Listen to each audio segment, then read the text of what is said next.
និយាយពីជីវជឿនាងបានដឹងថាឪពុករបស់នាងមានគ្រោះថ្នាក់នាងក៏បានប្រើយុទ្ធសាស្ត្របំបាំងកាយទៅជួយឪពុករបស់នាងសៀវឈិនហ្វានកំពុងអង្គុយធ្វើការក្នុងបន្ទប់មិនដឹងពូហ្វានប្រើមន្តអាគមដាក់នោះទេពេលនោះជីវជឿក៏មកដល់រួចនាងនិយាយថាហាមមិនឲ្យប៉ះពាល់ប៉ាខ្ញុំទេសិស្សច្បងពូហ្វានហេតុអីក៏ចង់ធ្វើបាបប៉ាខ្ញុំឪពុករបស់ឯងរៀបរៀងកិច្ចការរបស់អ្នកប្រុសទី2ហើយមកសហការជាមួយនឹងនាងមករៀបរៀងយើងឡើងឋានៈទៀតតើយើងគួរទុកគេដែរឬបងប្រុសពូហ្វានបងពីដំបងលោកភ្លុនអំណាចនៅមានចំហាយសម្រាប់មនុស្សធ្ងន់ធ្ងរទៀតត្រូវលោកគ្រូដាក់ទោសនៅមិនចេះកែទៀតស៊ីប៉ាយគ្រប់គ្រងគ្រួសារស៊ីវនឹងធ្វើឲ្យវឹកវរនៅក្រោមមេឃវឹកវរមានអីតាក់ទងនឹងខ្ញុំទៅ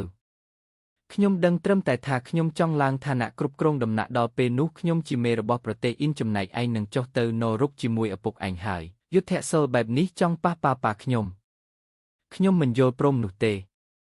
មិនចេះខ្មាស់គេមែនសិស្សច្បង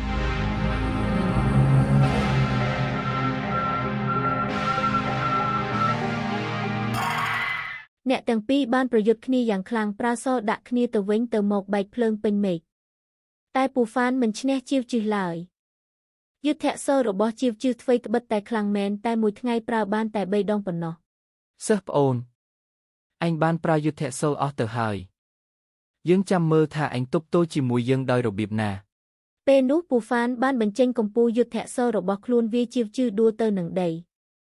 ជីវជឿបានក្អួតឈាមសៀវឈិនហ្វានឈឺក្នុងទ្រូងយ៉ាងខ្លាំងដោយមិនដឹងពីមូលហេតុក្នុងពេលដែលពូហ្វានកំពុងទាត់ធាក់វាយធ្វើបាបជីវជឿនោះនាងក៏បានក្រោកកស៊ូនិងបញ្ចេញយុទ្ធសាស្ត្រដែលមានក្នុងខ្លួនរបស់នាងទាំងប៉ុន្មាន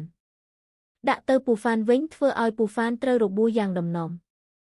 សៀវឈិនហ្វានមកដល់រួចបានដាក់បន្ថែមពី3ជើងទៀតធ្វើឲ្យពូហ្វានអន់ចង់តែម្ដងសៀវឈិនហ្វានស្រែកដាក់ពូហ្វានថាអញមកពីណាហ៊ានវីកូនស្រីយើងផងអាចង្រៃយកមួយដៃទៀតទៅអញស្គាល់កណ្ដាប់ដៃលីស៊ីវឡុងទេហាសៀវឈិនហ្វានបំរុងយកជីវជឿទៅពេទ្យតែពេលនោះសិស្សច្បងស្រីរបស់នាងក៏បានមកដល់ហើយបាននិយាយប្រាប់សៀវឈិនហ្វានថាខ្ញុំជាសិស្សច្បងរបស់នាងបើមិនចង់ឲ្យនាងស្លាប់ត្រូវនាំនាងទៅផ្ទះរបស់លោកទៅផ្ទះស្អីទៅមន្ទីរពេទ្យអត់ទេត្រូវទៅផ្ទះរបស់លោកបើមិនដូច្នោះទេនាងនឹងស្លាប់សៀវឈិនហ្វានបានយល់ព្រមនាំកុមារទេពទៅផ្ទះរបស់ខ្លួនសិស្សច្បងស្រីបានចាប់ផ្ដើមព្យាបាលជំងឺឲ្យនាង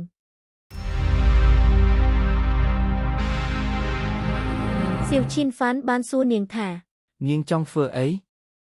ខ្ញុំកំពុងព្យាបាលឲ្យគេនាងមើលរឿងភាគច្រើនពេកហើយ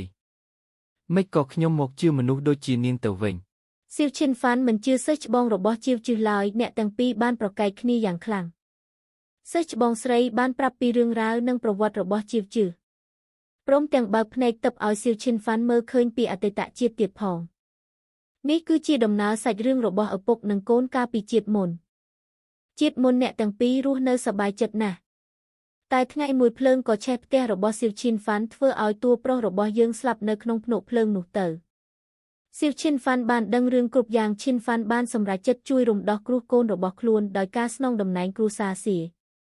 ពេលនោះជីវជឿនាងក៏បានភ្ញាក់ដឹងខ្លួននាងបានក្រោកឡើងផ្ទុះចូលទៅអបប៉ារបស់នាងថ្ងៃនេះប៉ាបាននាំកូនស្រីមកកាន់ពិធីដេញថ្លៃវត្ថុបុរាណស្រាប់តែសៀប៉ាយមកនិយាយដាក់ឈិនហ្វានថាអាយ៉ូនេះជាបងជីដូនមួយអត់ប្រយោជន៍របស់ខ្ញុំតើដឹងថាថ្ងៃនេះមានការដេញថ្លៃវត្ថុបុរាណទេមកបើកភ្នែកមើលសង្គមហេលោកប៉ាមកដេញថ្លៃកដោជប់លៀងឲ្យលោកតាទួត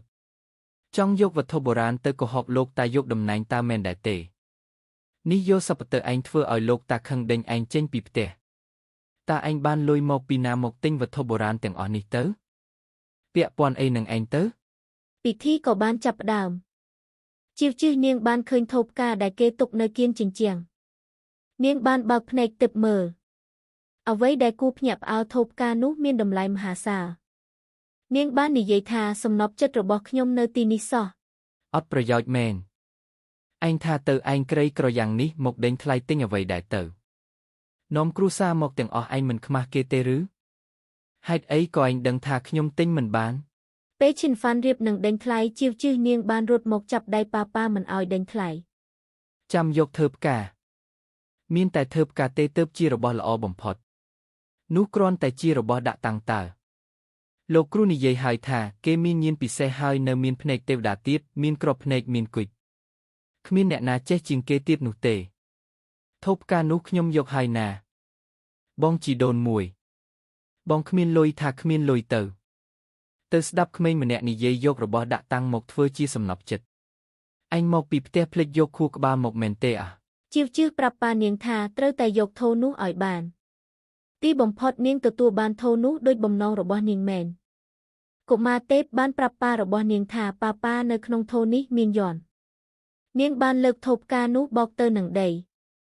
រួចនាងបានរើយកត្បូងពណ៌បៃតងចេញមកអ្នកនៅទីនោះផ្អើលគ្រប់គ្នាមិននឹកស្មានថាក្នុងថូនោះមានរបស់មានតម្លៃយ៉ាងនឹងសោះនាងបានឲ្យចិញ្ចៀននោះទៅប៉ារបស់នាងរួចនិយាយថាចិញ្ចៀននេះនឹងធ្វើឲ្យមានអាយុវែងការពារសុខសុវត្ថិភាពនិងសុខភាពយកឲ្យលោកតាទួតច្បាស់ជាសប្បាយចិត្តនឹងឲ្យលោកប៉ាខ្លាយជាអ្នកស្នងរដុកមិនខានកម្មវិធីដេញថ្លៃវត្ថុបុរាណត្រូវបានបញ្ចប់សៀវឈិនហ្វាន់និងជាវជឿរួមជាមួយសិស្សច្បងស្រីរបស់នាងបានចាក់ចេញពីទីនោះទៅពូហ្វានបានមកដល់ល្មមរួចនិយាយទៅកាន់សៀប៉ៃថាអ្នកប្រុសសៀវកាដូមិនមែនជារបស់សំខាន់នោះទេថ្ងៃស្អែកអាវុធទិព្វរបស់ខ្ញុំនឹងជួសជុលរួចហើយស្អែកក្នុងកម្មវិធីជប់លៀងអ្វីដែលលោកតាប្រកាសនោះមានតែលោកប៉ុណ្ណោះព្រោះខ្ញុំនឹងជួយលោកកម្ចាត់សត្រូវសៀប៉ៃដេញពូហ្វានចេញបានហើយចេញទៅថ្ងៃស្អែកកុំឲ្យតែគេវាយអញចិត្តស្លាប់ទៅបានហើយម្ដងនេះបើមិនមែនគេស្លាប់មានតែខ្ញុំស្លាប់ខ្ញុំប្រកាសជាមិនឲ្យនាងល្អិតនោះរំដោះគ្រូបានជោគជ័យទេថ្ងៃប្រកាសអ្នកស្នងមរតកក៏បានចូលមកដល់អាហេះលោកសៀមមិននឹកស្មានថាលោកប្រកាសឈ្មោះអ្នកស្នងមរតកនៅថ្ងៃនេះសោះមើលទៅលោកប្រហែលជាឲ្យពួកខ្ញុំធ្វើជាសាក្សីឲ្យអ្នកស្នងមរតករបស់លោកហើយពួកខ្ញុំសូមជូនពរដល់លោកទៅចុះមិនខុសទេគ្រូសាសៀវទោះបីជាមិនមែនកំពូលទ្រព្យសម្បត្តិមែនប៉ុន្តែអំណាចពន្ធនេះក៏នៅតែក្រោមមនុស្សម្នាក់លើមនុស្សរាប់ម៉ឺននាក់ថ្ងៃនេះអញ្ជើញអ្នកទាំងអស់គ្នាមកគឺដើម្បីតំណាងឲ្យអ្នកស្នងមរតកគ្រួសារខ្ញុំទ្រព្យសម្បត្តិលោកតាសៀវប្រគល់ឲ្យអ្នកប្រុសធំឬក៏ប្រគល់ឲ្យអ្នកប្រុសទី2ប្រកាសជាទុកឲ្យអ្នកប្រុសទី2ហើយអ្នកប្រុសធំតាំងពីដើមមកមិនដែលរវល់ក្នុងគ្រួសារទេខ្ញុំមើលទៅគេជាមនុស្សមិនបានការឡើយប្រគល់មរតកឲ្យគេអនាគតគ្រួសារសៀវប្រកាសជារលាយហើយឈិនហ្វាន់ជាមនុស្សឆ្លាតធ្វើការមើងម៉ាត់ក្លាហានគេទើបជាអ្នកស្នងមរតកស័ក្តិសមបំផុតដែលយើងជ្រើសរើសលោកមិនស្គាល់គេច្បាស់ទេសៀប៉ៃនិយាយជាមួយម្ដាយថាក្នុងចិត្តលោកតាគ្មានខ្ញុំឡើយខ្ញុំគឺជាចៅប្រុសរបស់គាត់ដែរតើហេតុអ្វីគាត់មិនប្រគល់ទ្រព្យសម្បត្តិឲ្យខ្ញុំ